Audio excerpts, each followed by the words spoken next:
Com deien les mares de la Plaza de Mayo quan vaig estar en Buenos Aires fa també moltíssims anys, resistir és combatir. Per tant, crec que una part del combat que tenim en aquests moments és un combat que passa per la resistència. Fa mesos que la vida transcorre darrere d'una pantalla. Fa mesos que ens falten els abraços. Fa mesos que només els ulls ens retornen els somriures. Afortunadament, ens queda la literatura i encara que sigui de manera restringida, avui ens apleguem per celebrar la festa de les lletres.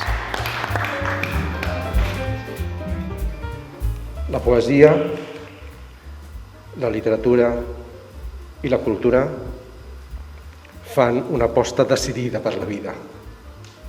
Davant de tanta pèrdua i tant dolor, malgrat tot, la paraula ens permet aplegar-nos aquí i celebrar la vida. Durant esta dura etapa que està marcant les nostres vides, resulta gratificant comprovar com les lletres continuen sent aquest element que no deixa perdre els somnis i la imaginació. La literatura enmig d'una pandèmia que ho ha capgirat tot és molt oportuna i necessària. Ara és més important que mai escriure, llegir, parlar, raonar, pensar.